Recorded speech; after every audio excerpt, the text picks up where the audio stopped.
जी, विमल तिवारी जी, प्रदीप मिश्रा जी, अजीत मिश्रा जी, पप्पू पांडे जी, बाधा पांडे जी, शिवम मिश्रा जी, आनंद उपाध्याय जी, अमरनाथ चौबे जी। कानपुर का जब किस्सा हुआ 1 साल पहले, लगभग 1 साल 1 महीने पहले, तो उसके बाद कितने ब्राह्मण समाज के लोगों को मार दिया गया, लाइन से गोलियों से मारा गया, उनकी हत्याएं कर दी गई। एनकाउंटर करना हत्या होती है। 17.5 साल के एक लड़के की भी हरियाणा से उठा करके लाए और ला करके हत्या कर दी क्योंकि वो रिश्तेदार था। और इतना ही नहीं, कानपुर के इर्द गिर्द जितने भी ब्राह्मण समाज के लोग मजबूत किस्म के थे, उन्होंने कहा, लखनऊ से बैठ करके आदेश हुआ, ये मौका हाथ से जाने मत देना। इस समय जितने ये ब्राह्मण समाज के लोग मजबूत किस्म के कानपुर के इर्द गिर्द कहीं भी रहते हो, चाहे कन्नौज हो, फर्रुखाबाद हो, इटावा हो, औरैया हो, बाराबंकी हो, उन्नाव हो, लखनऊ हो, इन सब के नाम उसमें जोड़ दो अज्ञात करके कि ये सब भी शामिल थे। 50 से ज्यादा ब्राह्मण समाज के लोग आज भी जेल के पीछे, और जितनी भी धाराएं बड़ी से बड़ी हो सकती हैं उनके ऊपर लगा दी गई और जेल के पीछे उनको सड़ाने का काम कर रहे हैं। इतना ही नहीं, आधा दर्जन से ज्यादा लोगों को मरवाई दिया गया, शूट आउट हो गया। और इसमें भी शांति नहीं मिली तो एक 16.5 साल की लड़की खुशी दुबे, जिसका कि ब्याह और शादी सिर्फ 1 दिन पहले हुई थी, उसकी शादी 30 तारीख को होती है, 2930 की रात में होती है। पहली तारीख उसका पहला दिन था। दूसरी तारीख को ये किस्सा हो जाता है। उसकी तो हाथों की मेहंदी भी नहीं, ये भी सूखी थी, उसको भी उठा ले गए और उसको उठा ले जा करके जेल में बंद कर दिया। 3 महीने जेल में रखा। फिर जब बोर्ड ने कहा कि ये तो नाबालिग है, तो आपने उसको बाराबंकी भेज दिया।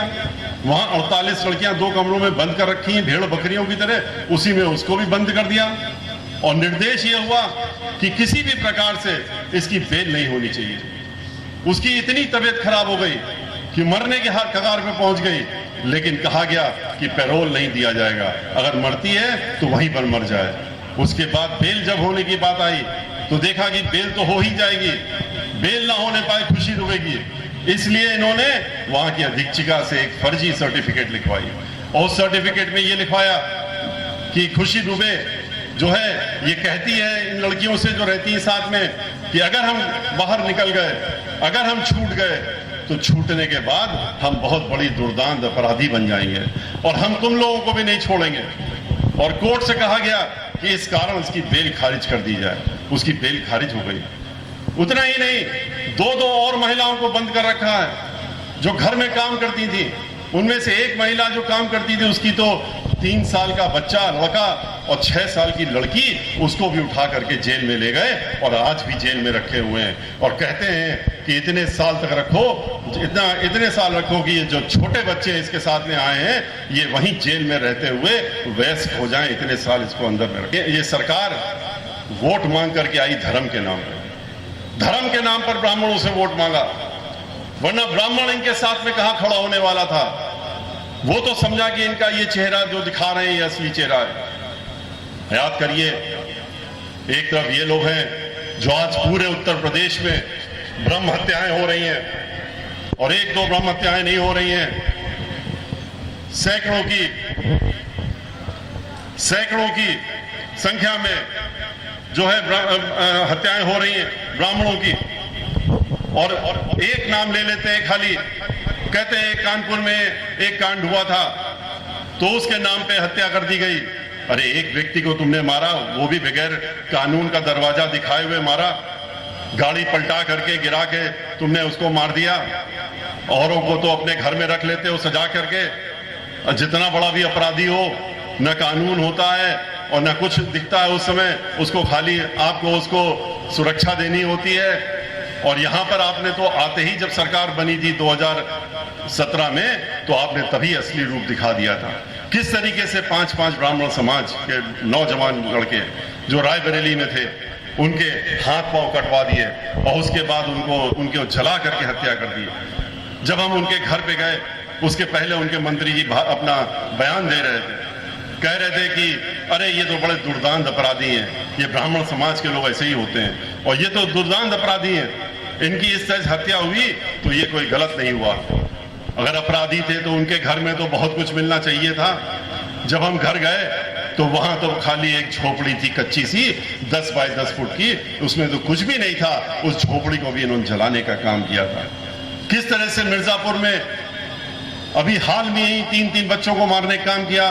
किस तरह से इलाहाबाद में अधिवक्ता ब्राह्मण समाज का था, वो बोलने का काम करता था, मुखर होकर के गोरखपुर में अधिवक्ता थे, वरिष्ठ अधिवक्ता मुखर होकर बोलते थे, उनको गोली से मार दिया और मरवाने का काम किया। इतना ही नहीं, महोबा में तो कारोबारी ब्राह्मण समाज का था, वो कारोबार करता था, लेकिन ब्राह्मण समाज के लोगों का वो बहुत ध्यान रखता था और मजबूत किस्म का आदमी था। उसको धमकियां दी पहले कि इन सब कार्यों में मत पड़ो। जब नहीं माना तो उसको गाड़ी रोक करके उसकी गाड़ी के अंदर गोली मार करके और एक षड्यंत्र रूप रचा कि ये व्यापारी इसने तो आत्महत्या कर ली थी। क्यों नहीं इनसे प्रश्न करते हैं? क्यों घबराते हैं आप पूछने में इनसे? क्यों डरते हैं? ठीक है, इनके पास बुलडोजर है, इनके पास बड़ी बड़ी संस्थाएं हैं, ये उसको आपके ऊपर धमकाने का काम कर देंगे, डराने का काम कर देंगे, लेकिन कब तक डरेंगे? अब तो समय आ गया उठ के खड़े होने का। अब अगर नहीं उठ के खड़े होंगे तो आप लोग भगवान श्री परशुराम के वंशज कहलाने लायक नहीं रहेंगे और न कहलाएंगे। भगवान श्री परशुराम के वंशज हैं तो डरना बंद करिए, धमकी में आना बंद करिए और इनका असली चेहरा, इनका मुखौटा उतार करके इनको दिखाने का काम करिए कि आपने धर्म के नाम में बहुत लूट लिया, हमको बहुत धोखा दे दिया, हमको बहुत समझा लिया। जिस तरीके से आपने औरों को धोखा दिया है, झूठ का छलावा तो इनको देना इतना आसान, इतनी अच्छा आता है कि किसी को नहीं आता है। आज उतना ही अफसोस हमको जितना अयोध्या में जाकर के हुआ था, उससे ज्यादा अफसोस आज हमको यहाँ वाराणसी में आकर के हुआ है। और काशी विश्वनाथ जी के जब हमने मंदिर में दर्शन किए, उसके बाद जो वहां का रूप स्वरूप आसपास का देखा तो बहुत परेशानी हुई। परेशानी इस बात की हुई कि काशी विश्वनाथ के प्राचीन मंदिर के अंदर चारों कोनों में एक शिव पंचायत मंदिर था। मैंने एक बार नहीं, हम तो यहां सैकड़ों बार आए हैं दर्शन करने, बचपन से आ रहे हैं।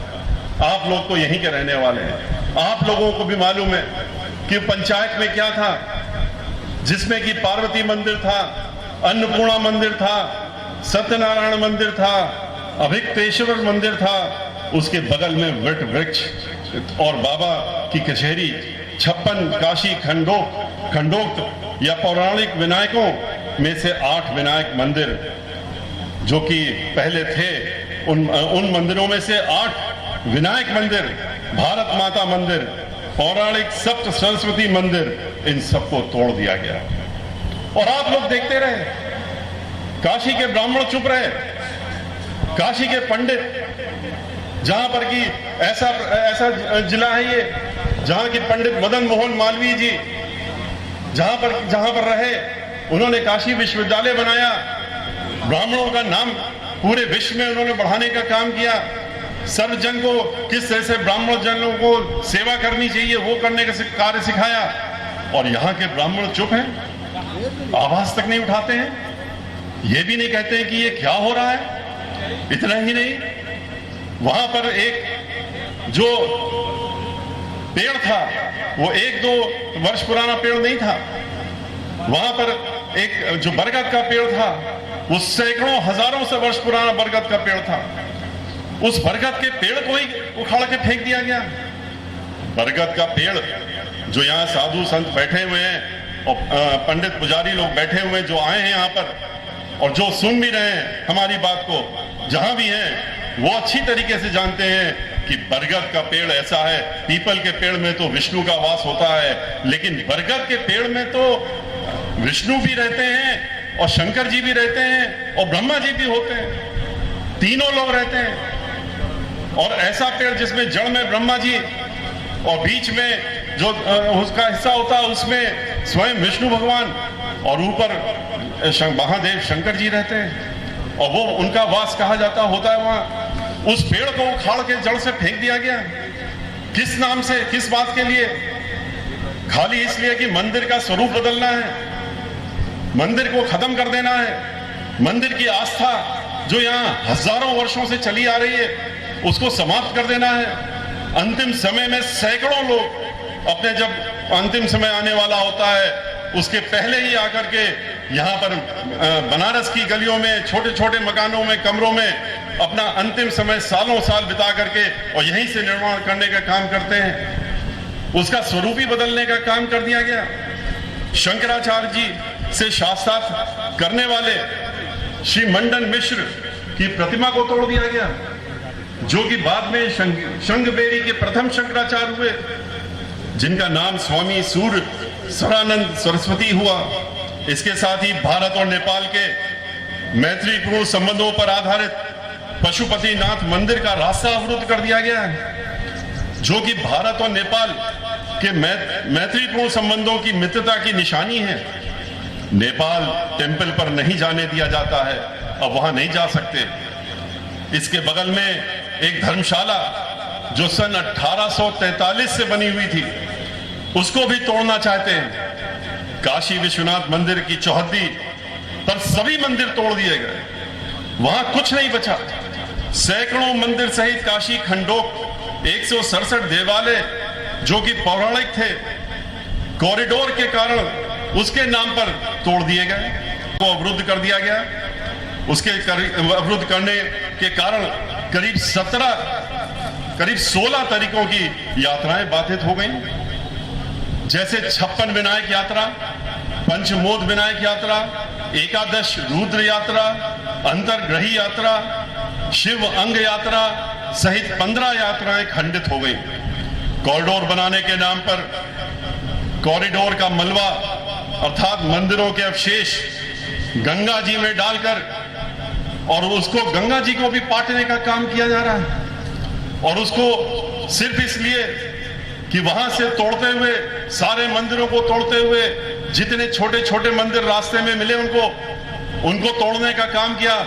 सैकड़ों की संख्या में शिवलिंग जिनकी की पूजा वर्षों वर्ष से होती चली आ रही थी, सैकड़ों वर्षों से होती आ रही थी, उनको लेकर के या तो गंगा नदी में डाल दिया, और जब हल्ला हुआ कि ये कहां फेंक रहे हैं आप, तो उठा करके अभी भी थाने में जो लंका थाना है उसके अंदर ढेरों में करके बंद करके डाल रखा, बोरों में।